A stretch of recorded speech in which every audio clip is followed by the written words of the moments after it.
बिस्मिल्लाहिर्रहमानिर्रहीम। अस्सलाम वालेकुम। मैं समी इब्राहिम हूँ। आप देख रहे हैं हमारा यूट्यूब और फेसबुक चैनल। आज के अहम मामलात पर बात करेंगे। सुप्रीम कोर्ट में एक बड़ा अहम केस था और फिर इस्लामाबाद हाई कोर्ट ने भी बड़ा एक अहम ऑर्डर किया।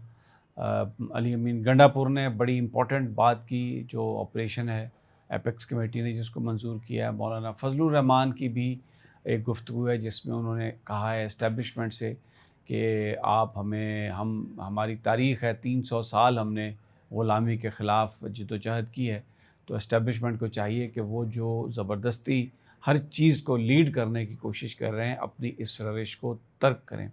बड़े अहम मौज़ूआत हैं, इन पर बात करेंगे। सबसे पहले मैं सुप्रीम कोर्ट ऑफ पाकिस्तान में जहाँ सुन्नी इत्तेहाद कौंसिल की दरख्वास्त है कि जो रिज़र्व सीट्स हैं वो इलेक्शन कमीशन ने उनको नहीं दी, वो उनको मिलनी चाहिए।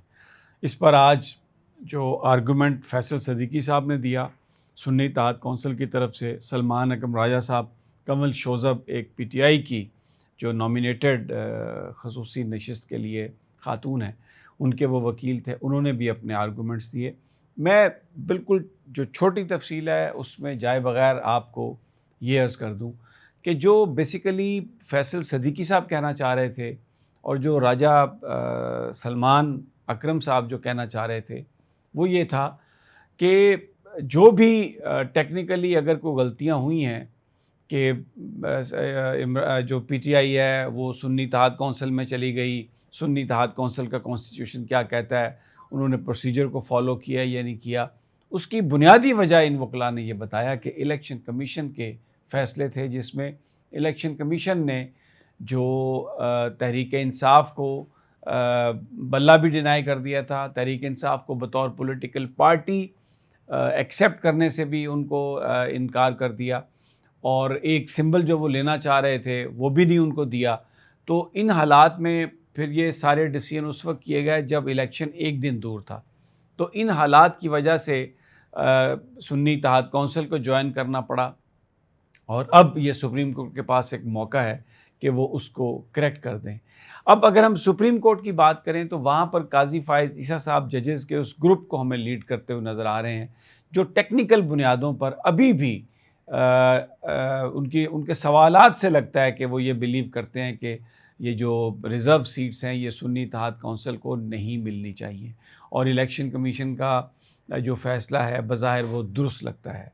लेकिन एक और जो दूसरे जजेज़ हैं जिनमें अतर मिनुल्लाह साहब हैं, सैयद मंसूर अली शाह साहब हैं, मुनीब अख्तर साहब हैं, आयशा मलिक साहबा हैं, शाहिद वहीद साहब हैं, उनके जो सवालात हैं उनसे ऐसा लगता है कि वो ये चाहते हैं कि याहिया अफरीदी भी उनमें शामिल है कि एक बड़े जो लार्जर जो स्पेक्ट्रम है उसमें सबको इसको देखना चाहिए।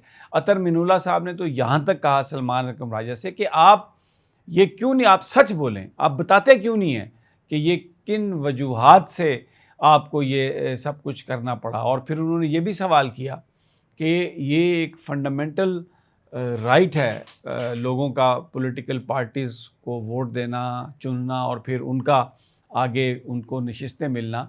तो एक बड़ा सवाल ये है कि सुप्रीम कोर्ट ऑफ पाकिस्तान ने इस पर अज़ खुद नोटिस क्यों नहीं लिया। उन्होंने अपने इदारे के हवाले से ये बात की और बाकी सब काम किए हमने, हर छोटे इशू पर, छोटे मोटे मामले पर हमने नोटिस भी लिए, हमने बात भी की, लेकिन जो एक फंडामेंटल इशू जिसका ताल्लुक़ अवाम के हकूक़ से है, बुनियादी हकूक़ से है, उस पर सुप्रीम कोर्ट ऑफ पाकिस्तान ने नोटिस नहीं लिया। तो ये एक बहस, बड़ी इंटरेस्टिंग बहस रही, उसमें बड़े सवाल भी सामने आए और अब समाअत कल के लिए मुलतवी हो गई है। कल 9:30 बजे होगी समाअत और जो सुन्नी इत्तेहाद कौंसिल के हामिद रज़ा साहब, आज अदालत ने इस ख्वाहिश का इज़हार किया कि अगर वो भी हों तो अगर कोई इन्फॉर्मेशन लेनी हो तो आप उनसे हम सवाल पूछ सकते हैं।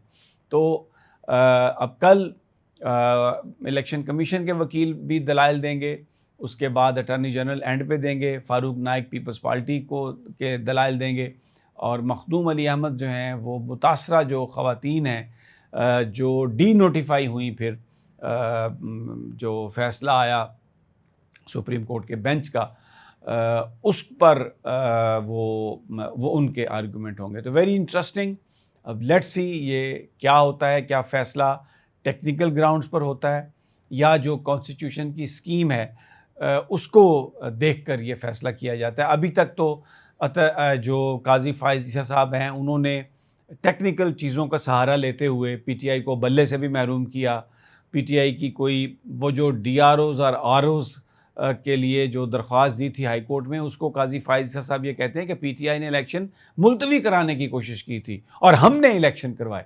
और वो बार-बार कुछ ऐसे केसेस का भी उन्होंने ज़िक्र किया जो अभी सब जुडिस था और उन्हें ये पता नहीं था कि इस पे रिव्यू फाइल हुई है। तो it was very interesting to see. बहरहाल काज़ी साहब के जो बायसेस हैं टुवर्ड्स पीटीआई, मुझे तो वो बिल्कुल वाज़ेह नज़र आए और अभी भी वो कोई पीटीआई को रिलीफ़ देते हुए मुझे नज़र नहीं आ रहे। अब इस्लामाबाद हाई कोर्ट में आज अकील अंजुम साहब के को तौहीन अदालत के नोटिस जारी हो गए क्योंकि उन्होंने जो जहांगीरी साहब थे हाई कोर्ट के, जो इस्लामाबाद हाई कोर्ट के जज हैं, जो इलेक्शन ट्रिब्यूनल जिनको नॉमिनेट किया गया था, उनके बारे में जो गुफ्तगू की, उन पर इतराज़ किया। तो अदालत ने पूछा अकील अंजुम से कि आपने क्या चीज़ ऐसी देखी जिस पर आपको ये लगा कि वो बाइस हैं? कोई जवाब नहीं दे सके वो। फिर उनको तौहीन अदालत का नोटिस जारी कर दिया गया और तारिक महमूद जहांगीरी साहब की सरबराही में जो इलेक्शन ट्रिब्यूनल था, उसकी हैसियत को बहाल कर दिया इस्लामाबाद हाई कोर्ट ने और कहा कि यही ट्रिब्यूनल है, यही काम करेंगे। और ये बड़ा इम्पॉर्टेंट है, अब तीनों जो नशिस्तें हैं कौमी असम्बली की इस्लामाबाद की, उस पर इलेक्शन पिटीशंस हैं और justice Tariq Mahmood Jahangiri Islamabad high court के जज इलेक्शन ट्रिब्यूनल के तौर पर इसकी समाअत करेंगे। अब अली अमीन गंडापुर का ज़िक्र करते हैं। केपी में एक ऑपरेशन अज़म इस्तेहकाम के नाम पर जो एपेक्स कमेटी ने अप्रूव किया। आज अली अमीन गंडापुर ने कहा कि बिल्कुल एक बात ज़रूर हुई थी कि ये एक दहशतगर्दों के ख़िलाफ़ एक पॉलिसी लाएंगे, लेकिन ऑपरेशन कब होना है, ऑपरेशन किसने करना है, कहाँ होना है, किसके ख़िलाफ़ होना है, इस पर कोई बात नहीं हुई। और जब तक ये चीज़ें सामने नहीं आएंगी उस वक्त तक हम इसके बारे में कुछ नहीं कह सकते। तो इन अदर वर्ड्स जो कल हुकूमत, वफाकी हुकूमत जो एक तासुर देने की कोशिश कर रही थी और फिर उसके बाद कुछ कार्रवाई की इत्तलात भी है सोशल मीडिया पर, अनकन्फर्म्ड है, तो वो आज अली अमीन गंडापुर ने उसको मना कर दिया। उन्होंने कहा कि ऐसा बिल्कुल क्योंकि कल आज़म नज़ीर तारड़ ने कहा था कि इनका वज़ीर आला केपी का बैठा था एपेक्स कमेटी में और उसने तो कुछ नहीं बोला। तो आज अली अमीन गंडापुर ने ये सूरत हाल वाज़े की और भी बहुत कुछ कहा, लेकिन सबसे अहम बात यही थी कि ऑपरेशन की कोई उन्होंने अभी मंजूरी नहीं दी एपेक्स कमेटी ने।